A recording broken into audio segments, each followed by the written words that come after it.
How do you know if a watch is good for your collection? It's meant to be in your watch box. Because I've got two watches here, the Omega Aqua Terra and the Grand Seiko Blue Snowflake. Now, I sold this watch. I sold this watch about a month ago to buy this, well, to part fund this watch. I've got 8 watches in my collection, and if one comes in, one comes out. So this came out, this came in. And the reason I made that decision, not because I don't like this watch, I love this watch. And you're probably thinking, why is this watch here if you sold it? Let me explain. Because this is the most costly, basically one of the most costly lessons thus far in my watch hobby.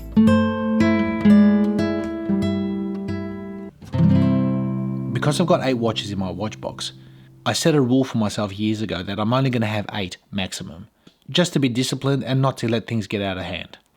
So about a month ago, one of my viewers, a local guy here, he actually asked me, he goes, Pete, whenever you decide to sell this watch, let me know and I'll take it off your hands. And I thought to myself, you know what, I've been wanting to get into a Grand Seiko. I've been wanting to get into this model. I've been looking at it, and the opportunity hasn't come up because, you know, we're talking a bit of money here.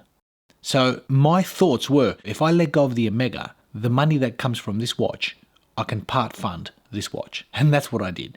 And that was a huge mistake. Because my collection is not a very expensive one. I like to work within my budget. I like to work within what I enjoy on my wrist. I'm not going to wear a $30,000, $40,000 watch if it doesn't suit my lifestyle. So I try to keep within the range that works for me.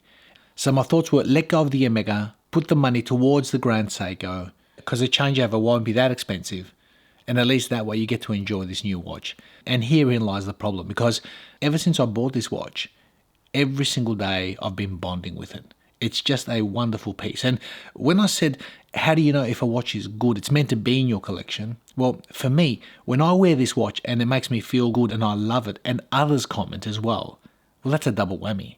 Not that I'm expecting any praise or any comments from other people, but that's what's happened with this watch over the last 6 months or so. Every time I wear it, people comment, gee, that's a nice looking watch.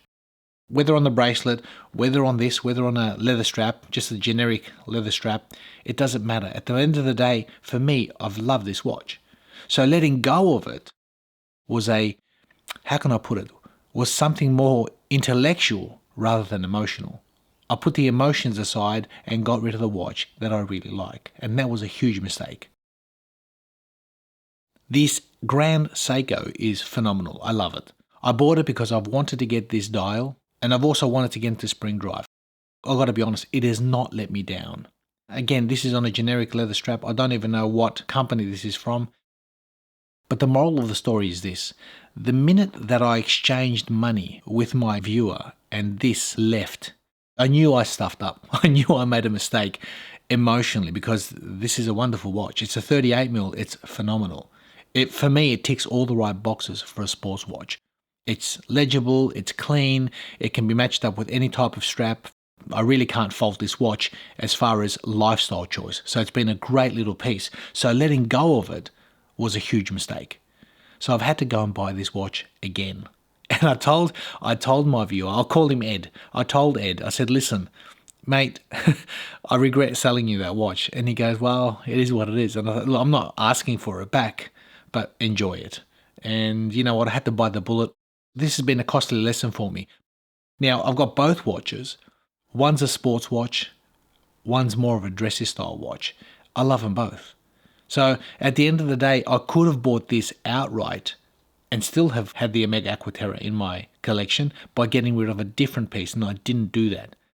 So you're probably saying, what watch did you get rid of in order to bring the Omega back in? Well, I got rid of one of my Zins. For those who saw my state of the collection, I bought 3 556 Zins for a reason. Number one, they're playful colors, but number two, if there was ever an opportunity to add another watch into my collection, one of those would go. And when it came to this choice of buying the Grand Seiko, I got a brain fog. Literally, when Ed said to me, Pete, can I, I'd love to grab this Omega off you. Well, yeah, no problems. Here you go. And then I thought, what am I doing? As George Costanza would say, your little man's an idiot. Anyway, I wanted to share that with you guys. We all make mistakes. None of us are exempt. This has been a costly lesson for me, but it's been a lesson nonetheless, and I'm happy I learned it, because next time I'll take my time to actually think, hey, listen, do you really want to let go of a particular piece because it's ticking all the right boxes? Think hard. Now, Ed has got the exact same watch on his wrist, and I've got the same watch back Cost me a few bob to learn this lesson, but ended up with the watches that I do want, that do work for me. And I think that's the most important thing when it comes to this watch hobby. Buy the watches that work for you. Don't be swayed because this guy's got this watch, this guy's got that watch. We see so many social media posts where people have got a particular watch. Oh, we have to have that. Get it because it works for you. Do your homework, do your research. I made a mistake. I stuffed up. This was great. I didn't need to let go. It's back. We all make mistakes. Some more costly than others.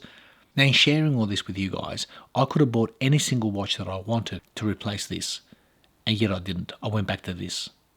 Could have bought an IWC, Omega, Breitling, Rolex if they're available, another top-notch Seiko, something. But I didn't. I actually went back for this watch because this watch is the bee's knees for me. Nonetheless, costs of running and maintaining this hobby and being happy, and when you lose your happiness, it costs you a few quid to get that happiness back. Thanks for watching. Leave me your comments. Let me know if you've made mistakes like this. If you bought certain watches, let them go and then regretted it. Or like Costanza says, if your little man's an idiot, my little man was an idiot. He stuffed up. So by letting go of one of those zins and digging deep into my empty pockets to subsidize the purchase of this watch, I managed to get some equilibrium again back in that watch box. Thanks again, and we'll see you on the next one.